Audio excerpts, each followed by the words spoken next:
Hello everyone and welcome back to my channel. Today's video is going to be my 6 tips on how to build confidence and build motivation and keep that confidence and motivation throughout your weight loss journey. I myself went through a 100+ pound weight loss journey, and I had tried and failed to lose weight many times before.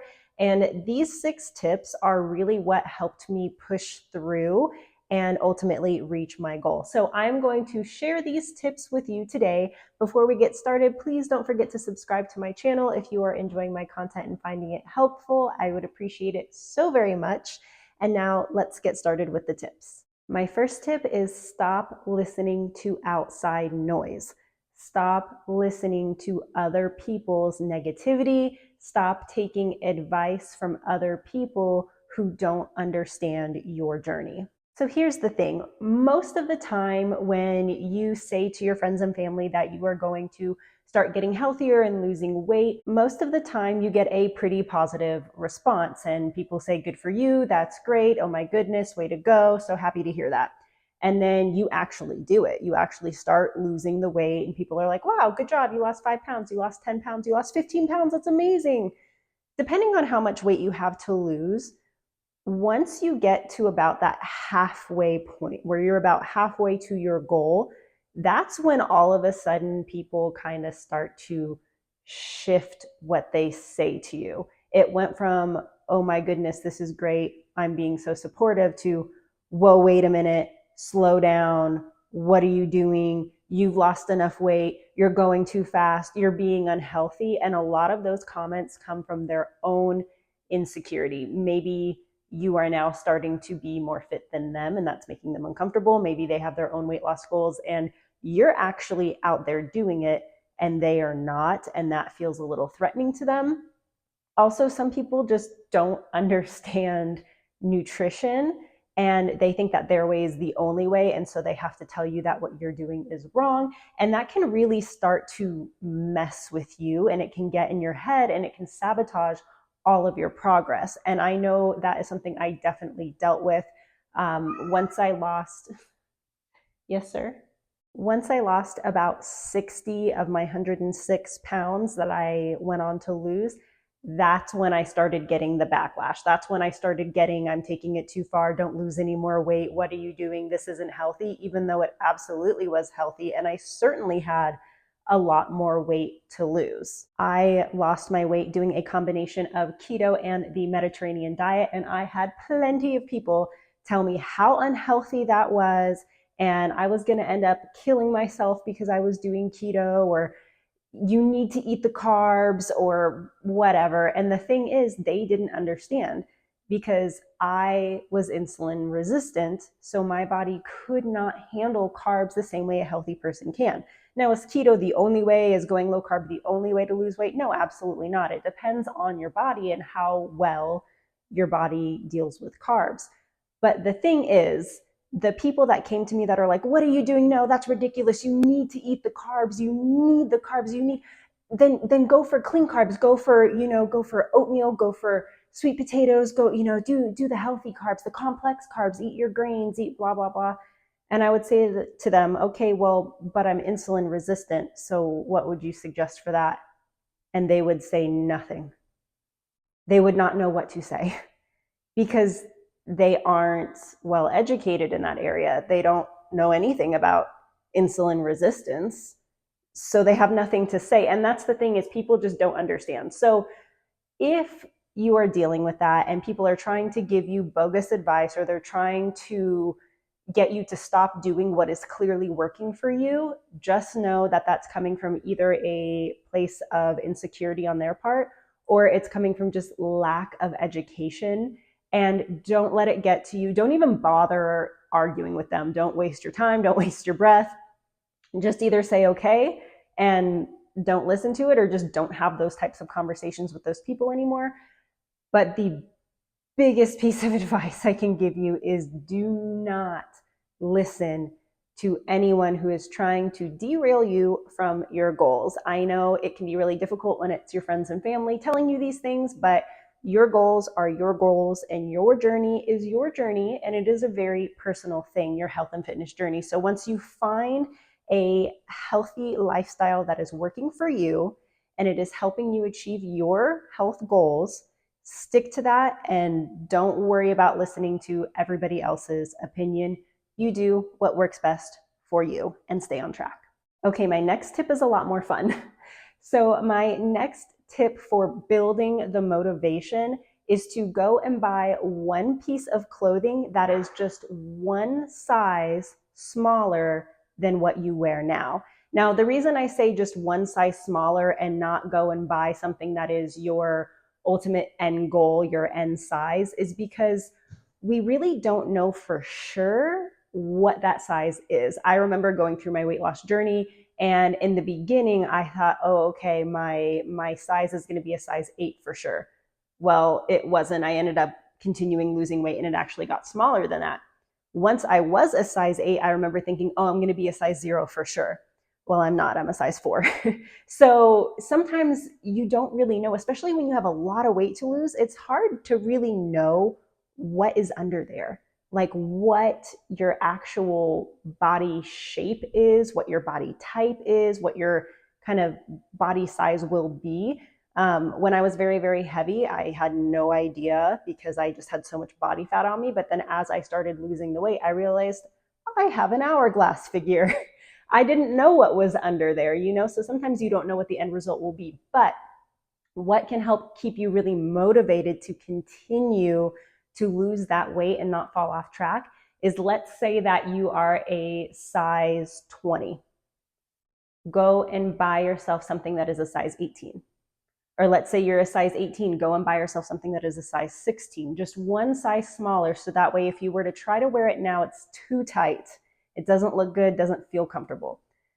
But after losing just a few more pounds and one full dress size down, now it fits you and it's great. And it's not so far away that it feels like it's going to take forever. So why even keep trying? It's just enough to get you to that next level. And then when you put it on and it fits and it used to not fit, that is the best feeling. Oh my goodness. And that was like one of my favorite motivators, was to just buy myself, I'm a huge girly girl, so I like dresses. I would buy myself a dress that was one size too small. And then I would continue on my journey. And then every now and then I'd try it on until it fit. And then I was like, yes. And then I'd get to wear that. I mean, a dress is a whole outfit. So I'd get to wear that outfit feeling so good and so confident and so excited. I'd really soak it all in. And then I would go and buy one more dress, just one size smaller. And that is how I would keep myself motivated versus going and buying like a whole new wardrobe. Of course, as you lose weight, you will have to buy some more pieces of clothing, but I would always buy myself something special, just one size smaller than where I was currently at, to keep the motivation going. My third tip is take progress pictures. This seems like well, of course, but I must say I was really reluctant to start taking progress pictures in the beginning because I did not like my body. I didn't like it. I didn't want there to ever be proof that I was ever that heavy. I was really ashamed of what my body looked like. And I would force myself to take those progress pictures. And now I am so glad that I did, because now I can show you guys what I used to look like versus what I look like now. And sometimes when you lose weight, especially when you're very heavy and you go and you lose 10 pounds of fat is a lot. But 10 pounds out of 100 pounds to lose doesn't seem like it's that significant. And then you might be looking at yourself in the mirror and you're like, I can't even tell. But if you take a picture at the beginning of your weight loss journey, and then you take a picture once you lose 10 pounds, you can see a difference. And seeing the difference side by side really helps motivate you, because when you look in the mirror, you might not tell a difference because you've been losing that weight slowly. So it's not like an overnight you woke up and you were 10 pounds lighter. But let's say it took you, 2 weeks to lose those 10 pounds, which is very fast. But let's say you were just really hit the ground running. You lost your first 10 pounds in 2 weeks. If you look at your start date picture and then look at your now 10-pound weight loss picture, you will see a difference, and seeing that difference helps you to know what you are doing is working. Obviously, it's working because you saw the number on the scale go down, but there's something about noticing your body changing that means so much more than the number on the scale. So definitely take those progress pictures, take them as often as you want, really, but I used to take mine once every 2 weeks, and that way I could track. My cat is being very vocal today. That way I could track how my body was changing. It gets really fun when you're like 2 months into your weight loss journey and you take that start date photo, and then 2 or 3 or 4 months later and you're like, oh my gosh, I am so glad I started this journey, and I'm so glad I stuck with it, and I'm so glad I didn't listen to the people who were trying to tell me I was wrong or taking it too far or whatever people are telling you. The progress pictures help a lot. My fourth tip is treat yourself to non-food related rewards. We want to keep this non-food related because we don't want to do something to where we kind of self-sabotage in a way. Like if you just love ice cream and you're trying to stay away from the sugar, and you're like, when I lose 15 pounds, I get to eat a bucket of ice cream, and then you feel bad about eating the ice cream, and then the next morning you weigh a little more, and then you're upset, and then we don't want anything that makes us feel bad afterwards. So what I would do is I would give myself non-food related rewards. And the key here is really make it a reward, not something you need. And whether it's a piece of clothing, or it's going out and seeing a movie, or buying tickets to a show, or a little weekend getaway, or maybe it's a piece of jewelry you saw online, or a jewelry you saw in the store, or a new hair accessory, so anything that you're like, okay, I see this thing, I don't have to have it, but I want it. I would like to treat myself. When I, lose 8 more pounds, or when I, lose one dress size, then I will treat myself to XYZ, whatever it is you decide. And for me, I used to love treating myself to new pieces of jewelry. So I would say, okay, right now I'm doing good. I'm at 190 pounds. I want to get down to 180. That's my new milestone. That's my new goal. When I hit 180, I am going to go back to that store and buy myself that necklace. And it gives you, again, something to look forward to. It keeps the motivation there. And it just makes you feel amazing whenever you do get to buy that necklace. It makes that necklace that much more special. My fifth tip is all about embodiment. Embody that healthiest version of you. What would the healthiest version of you do? What would they be like? And can you start being like that now? Can you start doing things as them now? So for example, the healthiest version of you, does she or he go to yoga? Do they go to cycling class? Do they lift weights? Do they go for daily walks? What would they eat for breakfast? What would they eat for lunch? What would they eat for dinner? If they were going out to a restaurant with family and friends, what would they order? Would they partake in that dessert? Would they choose not to? Would they do it just every once in a while? Ask yourself before you make certain decisions, is this what the healthiest version of me would do?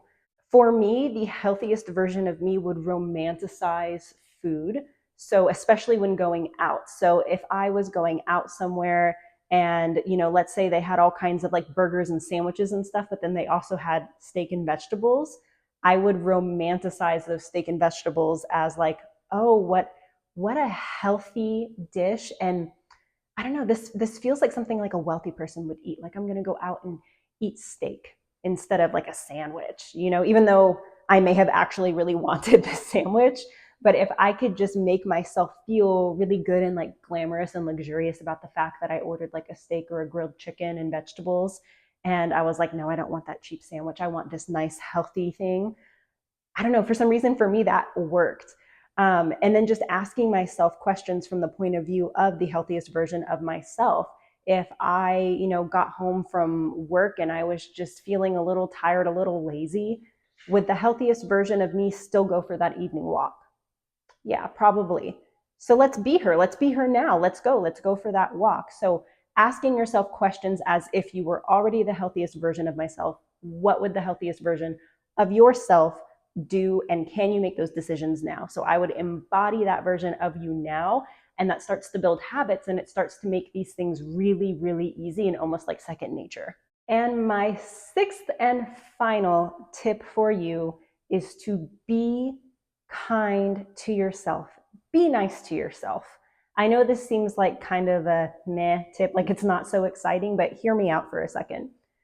I used to get so upset at myself if a week went by and I only lost 1 pound, or maybe I didn't lose any weight. Maybe I even went up a couple of ounces, even though I was doing everything right.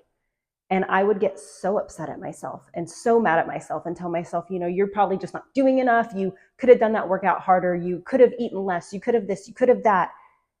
I would never say those things to somebody else on a weight loss journey, on a health journey, on a fitness journey. So why am I saying those things to myself? It was 1 week.